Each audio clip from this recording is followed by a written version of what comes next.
Hi, I am Faisal Mahmood. Today I will walk you to the Dilo AI a production chat service.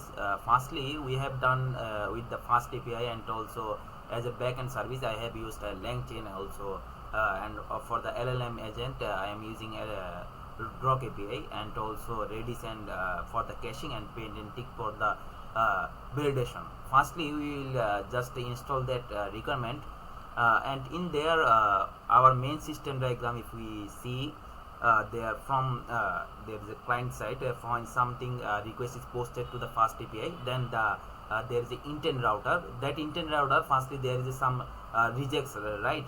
The rejects will check that is there anything intent matching, because if we give the intent matching to the LLM, then it will be much more time consuming, and also it will make the more context. Like if we give all the thing intent check, and also it will get like more that means token consuming. But if we just match 90% of the thing by the regex matching, and based on that matching, if we can intent by the Python and also identify the intent, then it will be much more easier. But if our system is unable to, somehow something text is not rejected, then it will fall back to the Grok API, right?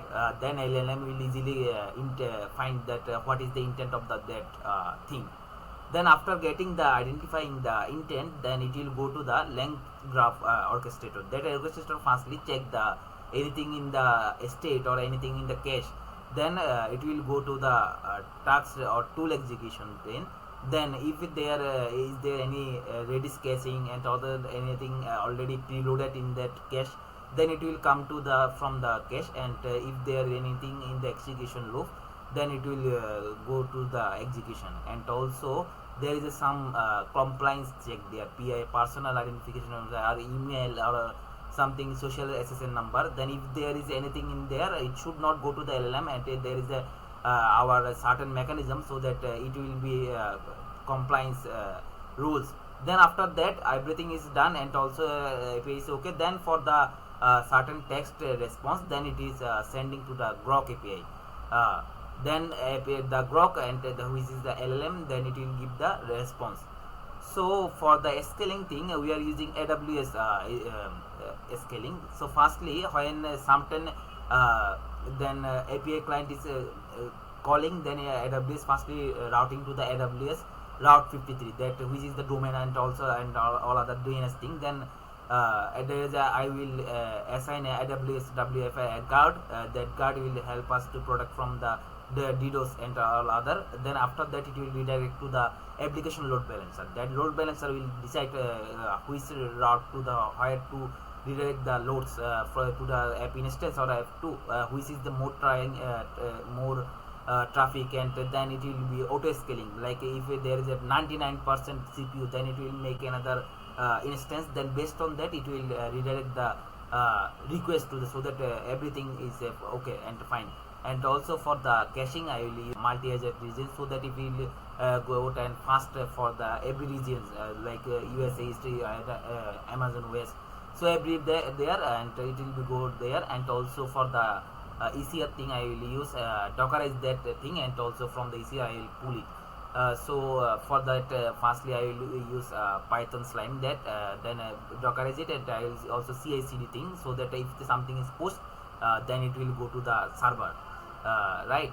So firstly, for the load balancing I will use AWS load balancing ALB, so that AWS Fargate will do run that ECS thing. Then AWS Fargate will do. And also for the AWS load balancing I will do the health check. And also for that caching thing we will use a rate limiting thing, so that if someone like 401 402 4 means if someone something error in the LLM API or Grok API, then request should not be lost, right? It will go to that leader queue, and that RabbitMQ will do find that. And also other same thing like AWS S and Amazon SNS SQS, so which will check that if something is missed, then it will go to the SQS. Then from the queue it will sequentially executed. And also for the concurrency thing I will use the session ID, so that it will not be anything issue in the. And also I will use the circuit breaker pattern. If somehow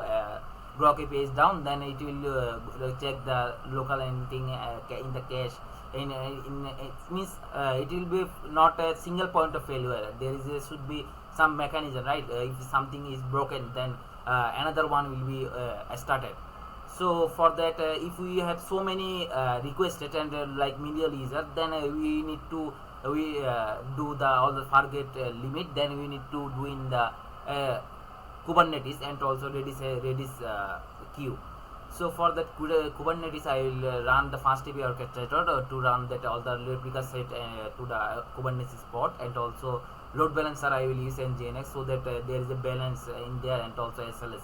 And I also decouple it, like as there is some analytics tool in the Odo, and also some big queries. So I will put it to the Redis celery queue. Then in the behind the scene, that long term time taking thing will be run, and from that it will give a response. So there is some worker pods there, right? So that worker will be do their replica sets which is independently running in all the Kubernetes pod. And also for that rate limiting thing is there is something is error in there, I will put it to the celery. So like that only. So our, if let's see our file structure, it is the main file main.py. That is the, as we are doing the FastAPI, the main py is the entry point where every connection and all chat and also the health check is will be there, and there is the data loader .py file. So what it do, it is that pydantic validation layer, like when data is loading, there is some validation and something matching. And also Redis.client our file, which is managing the Redis client throughout the app. Is there any Redis API is calling Redis caching is playing. And also for the observability, and also anything is the log in there, we are using the structured JSON login, not in the LangFuse, but in the production we will use LangFuse. So for tracing the request. And also there is a demo.py, which is written that 5 query, so that that is easily tested, right? There is some criteria and also some use case.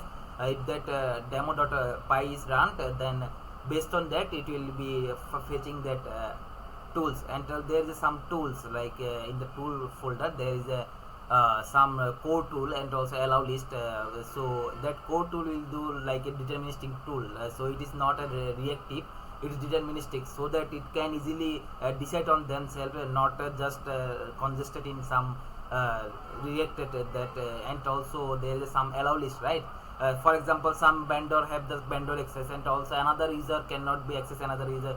So there is a certain ACL, so that certain people can access only his allowed permissions. In the state we are using the Redis for the fallback.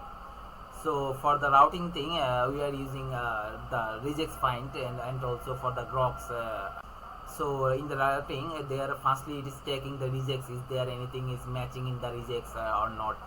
Then if it is not getting, then it is giving. And also we have a tool file which is a pydantic files. So all the details is given there. So there is a fast 5 demo queries, like for example for the sales thing, like someone will ask give me some hot pick under 500. So we are running that thing. So let's go into the code. So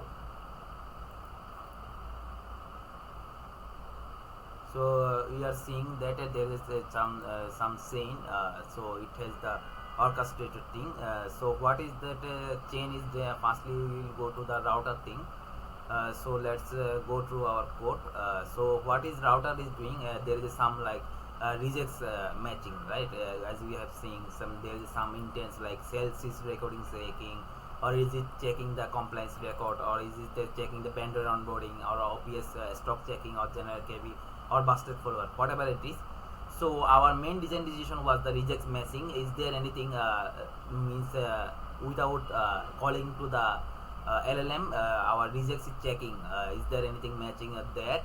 If that is matching, then right, it is not take any LLM cost or making it to that. If we can just check with that Redis Regex thing.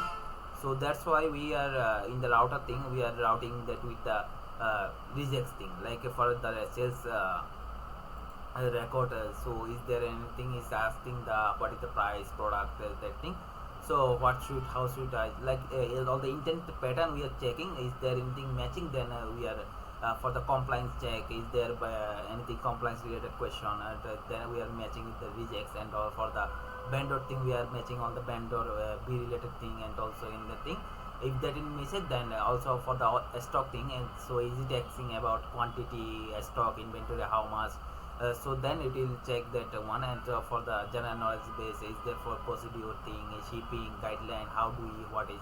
So based on that thing we are doing the intention check by the rejects, and also is there any basket follow-ups that is there in their without zero LLM call. So for the classifying intent, we are using a classify intent function, which is checking the is their pattern is matching with that rejects from the intent. So if that is matched, and is there is the score is matched, then we are putting that intent classifying by the keyword. And also if there is we don't get anything matched in the intent classifier, we will fall back to the LLM the query, because if it cannot because sometimes rejects can be failed, because we don't know what human will ask or what user will ask. So we can cover 90% of thing. If somehow it is failed, then we will go to the LLM grok, and based on that user intent or user query, it will fall back to that, and also LLM will give that response. It will cost almost 15 tokens, or so that LLM classifying intent what is doing, it is just there is a system prompt which is saying classify all the user intent, and also check is there is a ability intent or not, is it in a sales record, is it compliance check, is it vendor onboarding, it is stock related or general, or is it follow up. So based on that we are saying giving LLM instruction from the user query, is there any matching between that and also is it you are based on the user query, is it falling in that certain our intents also. If that is got from the, and also for, as a human message we are giving that one, and also we are invoking that LLM. So based on that our all the intent, and also is if it is given to the LLM, and it will give the response, right?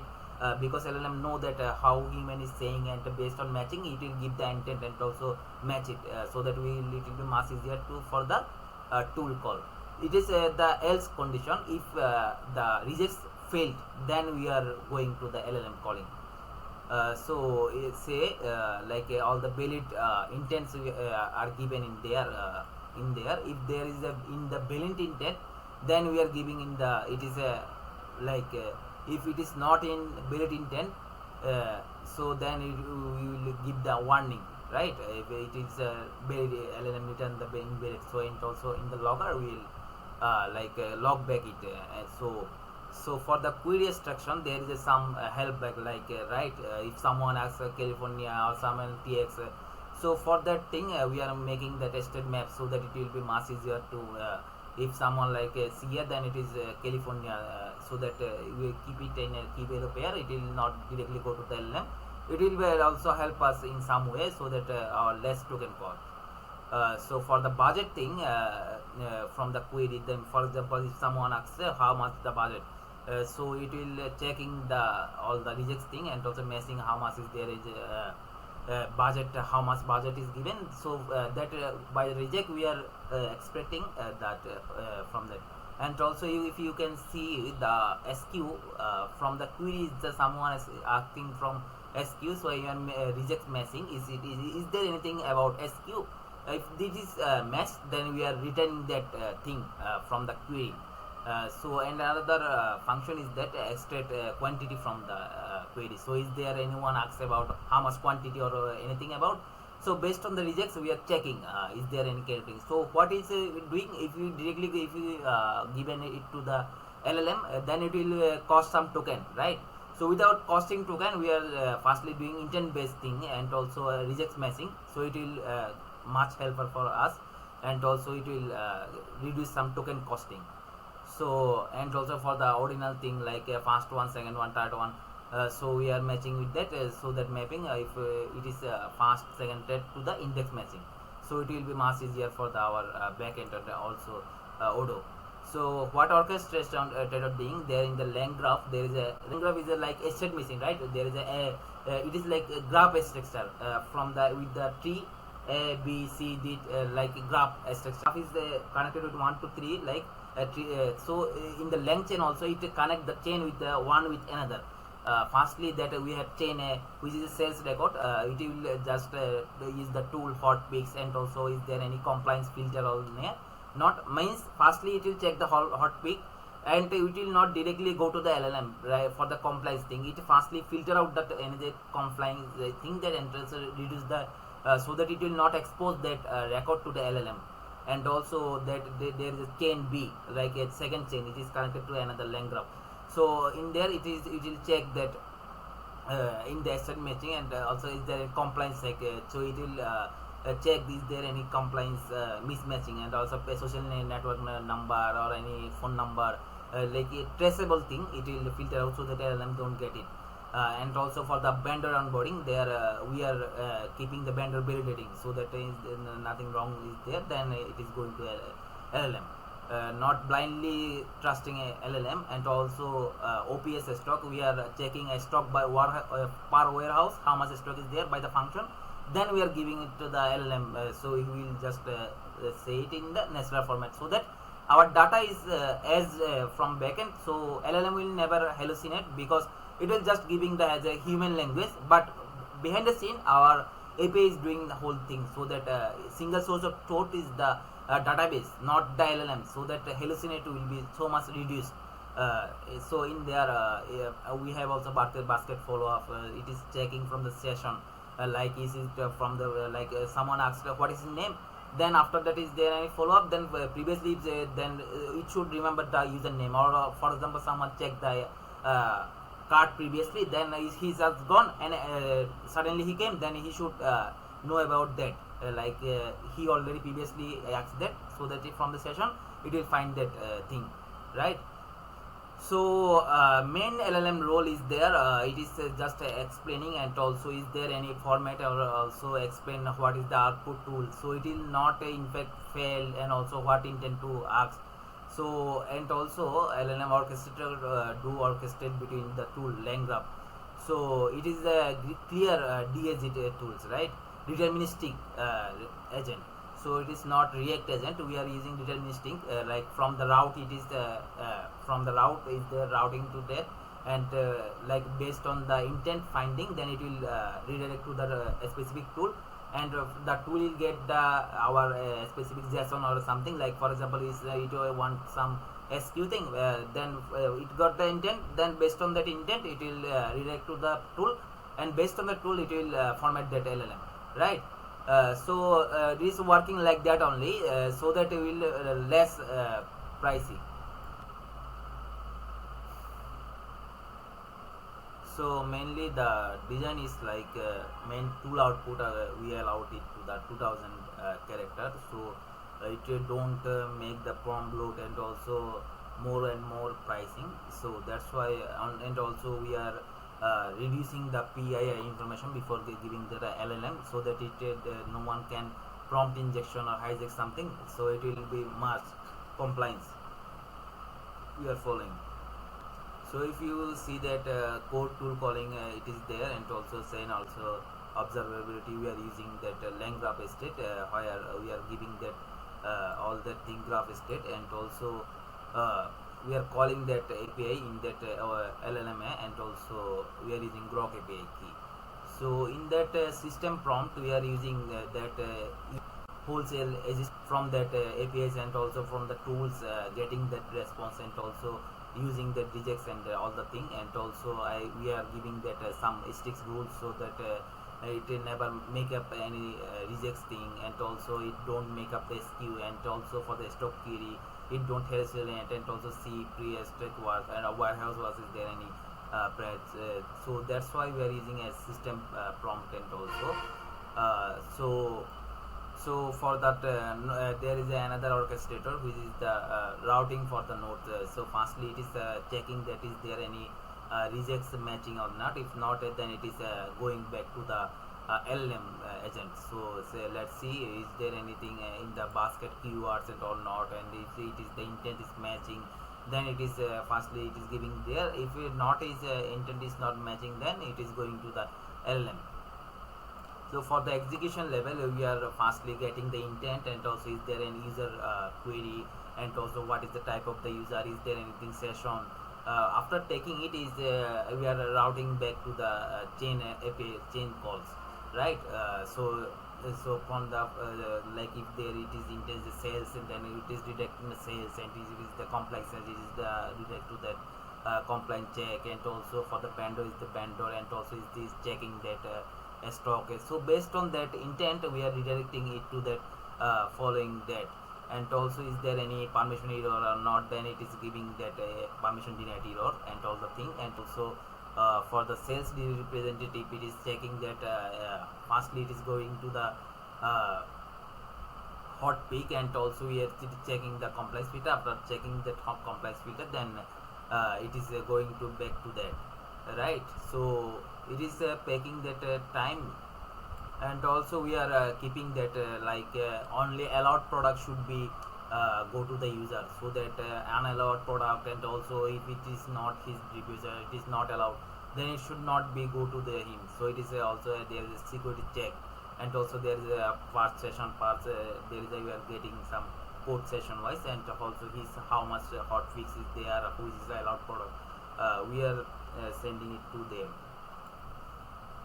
So we are if we can see that compliance all that change, so we are fastly having that compliance check putting it that and also if there it is fastly filtering out, and then based on that it is given. And also vendor check, also we can see that vendor has that permission or not. If that is permission not, then it is not allowed for that, right? So like that only allowed only vendor should be access that thing. And also a stock by warehouse, how much stock is there in per warehouse, firstly it is getting that product by SKU, and if that it is the product is not there in the stock, and also checking that product is in the stock, then if it is a stock, it is giving back that quantity, right? So and also general knowledge base, it is asking for the any general knowledge or anything something, then it is getting back to that. And also is there any follow up, it is from the session memory, it is checking is there any product context or not, it is then finding from the session, and based on that, so it is like from that is there anything, if we don't give the session thing, like a user will be every time he is asking, then after some time he go out, then it will be masked not masked good, right? It will user will lose the session because user want to go in a something loop, and also want to see in a, if they go in the certain period of tool call, then if he want to ask previous, then he should get his one from the session. So that's why that follow up thing is there, so that it is not much problem for that. And also for the vendor attribute from the session attribute finding, we are checking it for that. And also for the LLM format, we are making some formats. So firstly we are reducing that, redirecting that PII before sending it to the LLM, then after that removing, then we are internet field and anything caching there, and is cleaning it. After that cleaning of the thing, then we are giving the full system prompt and all other. Then after that we are giving that instruction that don't get the block product, and also always include that means some rules, right? So that it can give that correct result to us. Then it is in the LLM we are passing that two type of message, system prompt what we have written, and also as the human prompt which is the written by human. So both that based on that both, and also we are lang tracing, so that it is how much time is taken, and also in the logger. After that all that thing okay, then that LLM is doing what in the human language it is giving the response, because in the when we are in the chat window, user will be like human normal language, right? So for getting that back, the API will give, and also our tool will give the JSON, but for understanding that thing in the human language, that thing will provided by LLM thing. So that LLM will do that thing. So for that building the graph thing, like connecting the node, firstly it is connecting the route, then execution tool, then what is the format. So LangGraph do what everything execution tool and also format that is aiming to the edge and also to the node, so that it is in a DAG format, not in the RSG. So firstly it is getting the route, then it is getting that execution tool. From that execution tool it is going to the so in there it is where we can put successfully skip LLM calls, so that it is less token consuming. So for that data thing we have that seed data, like for the product data we have, and also later in the when we have that odo, and it will become from that db, right? So right now we are for the simplicity we have that product data, category data, and all the things, so that price, so everything that json we have, and also in the inventory how much quantity we have there in that array we have, and also for the customer array which is the customer name, and also vendor, also for the kb docs what is that how much visibility there. So for the product thing it is the docs is there. So we have another thing like a session. So that session thing what is there, it is doing that caching thing. So in there in the Redis thing we are keeping that 1 hour cache. So let's run the demo. So we have a demo.py. If we see, let's run. So it is running.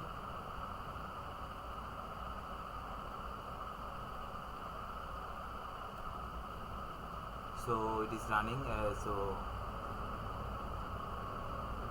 So it has a fast query was like give hot picks under this as a 5000 give me hot picks, and it is fastly got that price.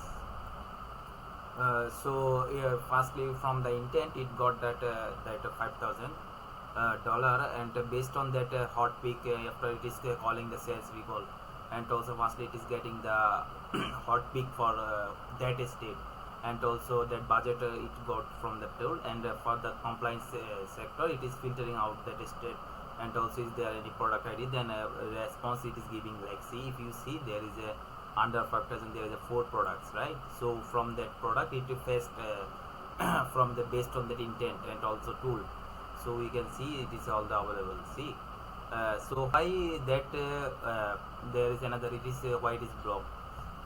So based on that it is firstly going to the orchestrator and checking compliance check, from that after compliance checking that saying is not because of that restriction, right? so it is checking that compliance is that any based on the tools compliance tool we have route, and also see there is a check the state level. So how does we have a stock? So it is getting that warehouse product wise stock by warehouse tool. So from that warehouse tool it is checking per warehouse how much unit is there. So based on that it is giving the summation of that how much total stock. And also there is another question I am uploading in product missing network, how do we fix? So from the vendor onboarding till it is checking that how much thing, and also seeing in the knowledge base it is getting and giving that thing. See and also there is a add to type of so okay, add to the first of the, so it is asking at first two of the bucket, so it is saying follow up, right? So for the follow up it is from the session it is fetching that if there is any fashion or for the previous use if that it is getting is there any previous them. So based on see that user already previously done the added in the basket, so based on that session we are giving the call. So it is working perfectly where everything is fast API like set a window, also all the API is there, and also so also if I become that team lead, also if I have to lead the team of the backend, also Odo and also AI engineer, so I will take the leading position, and I will distribute the work. Firstly there is a I will separate that thing because Odo should be different, and also in that Odo there only just ERP thing will be there. There should not be written the like LLM logic and everything, because right you need the separation of concern. So that Odo engineers will do that their part, and also in the fast there is another fast API plus LangGraph. There I will be separate in orchestrator level. There is another service. So in there I will make that team a engineer team, so that they make it in their in a separate thing, like all the session management database thing, and getting the data from the database, and so that is a independent thing. And also database should be in a distributed system and defense, so that if we auto scale that, then that database also should be a scale, because if we don't do that, then if we don't give in the RDS, then it will be massive problematic, right? If we scale that service but database didn't scale, then it is be issue. So in there, and also for the API also I will make the B1 enforcing versioning and B2, so that it don't break the ODO, right? If is something updated there. And also I will make sure there is it is matching the compliance, and also we will not give that hard coded compliance. And also backend it should be that admin dashboard should have the access to, and admin should make the compliance, and based on the compliance rules, auto will be checked. And also is there Redis layer checking, so that it is immediately updated, and also Redis will check. And also for that data and analytical thing, there is the for the calculating top seller or hot peaks, there is anything doesn't happily in their easy query, so that our data engineer, I will assign them to the scheduler con job, and so that as from the Spark every night the pre-aggregated data is put it in the read optimized thing, so that it will not be much easy issue for that. And also from the DB transaction it will fetch it, so that it will not be much easier. As a data engineer I will give that separate. And also for the observability and also evaluation thing, I will make that assigning our engineer will be do prompt tracking, and also is there any LLM evaluation is there, and all by the LangFuse, means like how much optimizer thing and how much token it is using, it is working, is it hallucinating. And also that backend engineer will do that their container metrics, is there any API latency, Datadog, Prometheus. And also they'll check that Redis health is okay, and also data is correctly caching or not, it is the TTL is leaving, and also if something is deleted and it is updating or not, that thing will be do by backend. So I will be make that ClickUp thing, and also make separate task splitting weekly. So based on that I will assign the text and do the meeting with that all of that thing, and combine I will work as a bridge between that teams.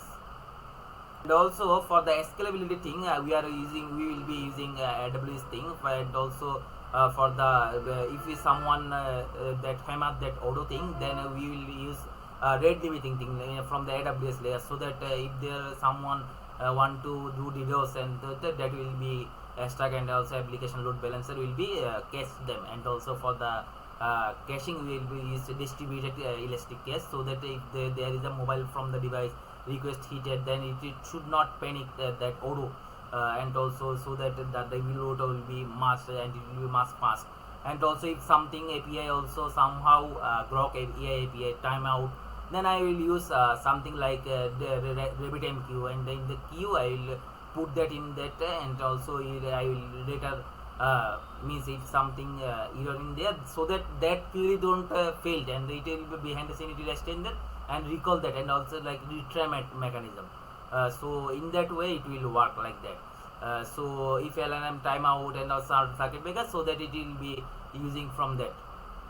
And also I will make sure that it is in the distributed system, so because if some high concurrency is there, and also simultaneously something heavy lifted tasks, right? If you want to write so many Power BI tools also, or we need to fetch the report from the Odoo, then I will put that queue in that salary or worker, it will be go back by the Redis queue, and it will handle by admin SQS, so that it will not be deadlocked. And right, so in there it will be the same session ID, so that the concurrency hit and also race condition. So I will handle that in the distributed system and also task queue, so that system will go as it is, so as like Facebook, but we don't block thing, and like big long timing queries will be run at that query system. So for the Audacity, I will for the every concurrence this something, how many time it took, and how many input it took, or how many output it took, and also how many token is consumed, and how many time.